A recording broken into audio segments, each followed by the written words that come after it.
अस्सलामु अलैकुम नाज़रीन मोहतरम, लाखों करोड़ों दुरूद व सलाम नबी करीम सल्लल्लाहु ताला अलैहि वसल्लम पर और उनके आले पाक पर। नाज़रीन मोहतरम, कलियर शरीफ की दरगाह दुनिया भर में मशहूर है, मगर जब साबिर पाक की मज़ार बनी थी तो कोई भी आपकी मज़ार पर नहीं जा सकता था। अगर कोई कोशिश भी करता तो यहाँ पर आग बरसने लगती थी। तो ऐसा क्या हुआ, लोग आज इस दरगाह पर आ सकते हैं? इसका जवाब आपको इंशाअल्लाह इस वीडियो में ज़रूर मिलेगा।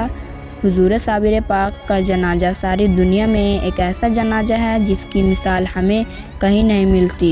दोस्तों, आपने भी अपनी पूरी लाइफ में इस तरह का वाक़या शायद कभी सुना होगा। अगर मैं आपसे कहूँ अल्लाह के वली ने अपने इंतकाल के बाद अपनी जनाजा नमाज खुद पढ़ाई तो आप कहेंगे कि फरहान भाई, यह क्या अजीब बात आप हमसे कह रहे हैं।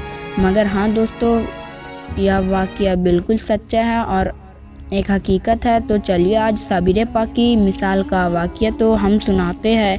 एक मरतबा साबिर पाक रहमतुल्लाहि ताला अन्हु अपने एक इकलौते मुरीद खलीफा हज़रत शमसुद्दीन तुर्क पानीपती रहमतुल्लाहि ताला अन्हु को अपने पीरो मुर्शिद बाबा फरीदगंज सकर रहमतुल्लाहि ताला अन्हु की सन आपका मुकाम बता रहे थे। साबिर पाक ने फरमाया कि ए शमसुद्दीन, मेरे मुर्शिद को अल्लाह ने फना और बका का मुकाम अता फरमाया है। यह सुनकर हज़रत शमसुद्दीन तुर्क पानीपती रहमतुल्लाहि ताला अन्हु ने अर्ज किया, ये फना क्या है और बका क्या है?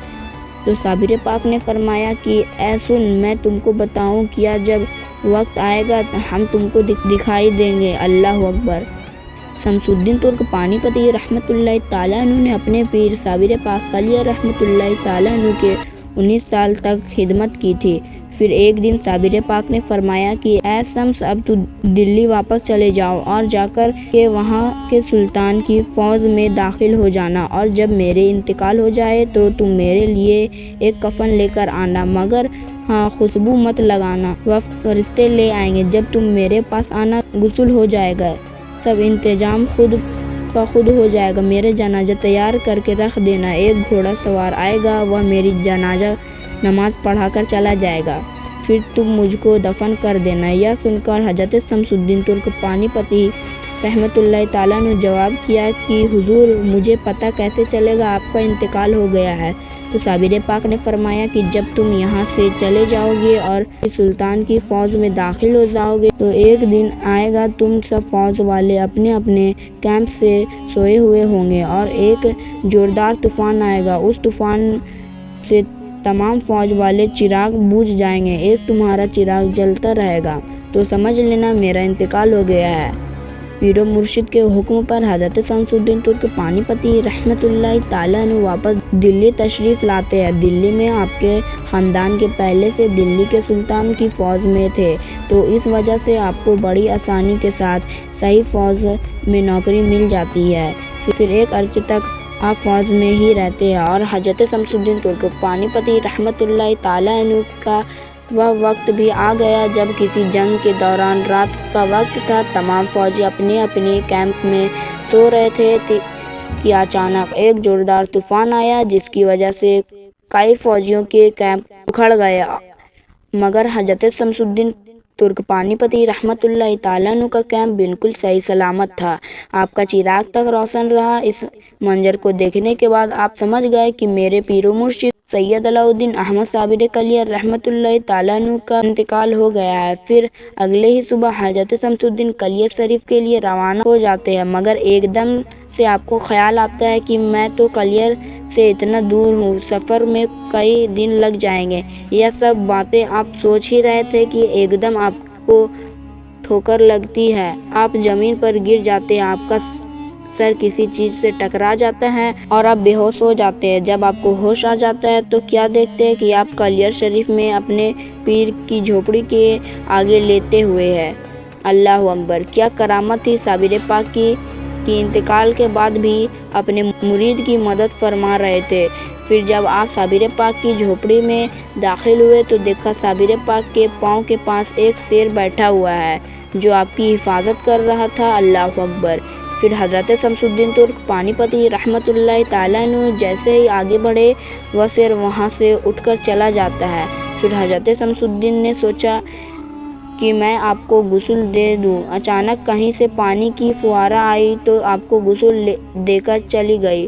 پھر سوچا کہ کفن دوں تو کفن خود پر خود جسم پر چڑھ گیا۔ سبحان اللہ!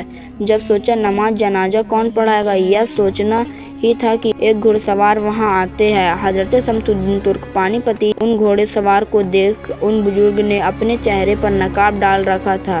سمجھ نہیں آ رہا تھا یہ شخص کون ہے۔ اتنے میں وہ بزرگ فرمانے لگے، میں یہ جنازہ پڑھانے آیا ہوں۔ اب نماز جنازہ شروع ہوئی۔ حضرت شمس الدین ترک پانی پتی رحمۃ اللہ تعالیٰ عنہ فرماتے ہیں کہ جب میں نے نماز جنازہ شروع کی تو وہاں صرف ہم دونوں ہی تھے، مگر جب جنازہ پڑھنے کے بعد سلام پھیرا اور پیچھے دیکھا، جہاں تک میری نظر رہی تھی وہاں تک لوگوں کا سمندر نظر آ رہا تھا۔ یہ لوگ شہید اور رنج الغب تھے جو نماز جنازہ پڑھتے ہوئے آئے ہوئے تھے۔ سبحان اللہ! جب جنازہ پڑھنے کے بعد وہ نقاب پوش گھوڑے سوار واپس جانے لگے، میں نے ان کو روکا اور پوچھا، حضرت کہ آپ کون ہیں؟ مجھے اپنا چہرہ تو دکھائیں، اپنا نام تو بتائیں۔ اگر مجھ سے کوئی پوچھے گا کہ تیرے پیر کا جنازہ کس نے پڑھایا تو میں کیا بتاؤں گا؟ اب ان نقاب پوش کا ایک دم سے اپنے چہرے سے نقاب ہٹایا تو وہ کیا دیکھتے ہیں کہ وہ گھڑ سوار جو وہ صابر پاک کی جنازہ نماز پڑھانے کے لیے آئے ہوئے تھے کہ وہ اور کوئی نہیں، خود صابر پاک ہی تھے۔ اللہ اکبر! سبحان اللہ! یہ منظر دیکھ کر حضرت شمس الدین ترک پانی پتی رحمۃ اللہ تعالیٰ عنہ لاجواب ہو گئے۔ پھر صابر پاک نے فرمایا، شمس الدین، یاد ہے ایک مرتبہ تم نے مجھ سے سوال کیا تھا کہ فنا کیا ہے اور بقا کیا ہے؟ تو دیکھ لو، یہ جو جنازے میں لیٹے ہوئے ہے صابر ہے وہ فنا ہے، جو تمہارے سامنے صابر کھڑا ہوا ہے یہ بقا ہے۔ سبحان اللہ! دوستو، ایسی چیز ہے جو سمجھائی نہیں جا سکتی، بلکہ وہ وہی سمجھ سکتا ہے جو اس مقام پر پہنچ جاتا ہے۔ پھر حضرت شمس الدین نے کھودی اور سوچا میں اکیلا صابر پاک کو اٹھاؤں گا کیسے؟ تو دیکھا صابر پاک کے جسم خود پر خود قبر میں چلا گیا اور مٹی بھی خود بر خود اوپر آ گئی اور مزار تیار ہو گیا۔ پھر 3 دن تک حضرت صابر پاک رحمۃ اللہ تعالیٰ عنہ کے مزار پر حضرت شمس الدین ترک پانی پتی رحمۃ اللہ تعالیٰ عنہ قرآن شریف پڑھتے ہوئے اور پیر و مرشد کے حکم کے مطابق 3 دن کے بعد واپس پانی پت جا کر اپنا ڈیرا وہاں پر لگا لیتے ہیں۔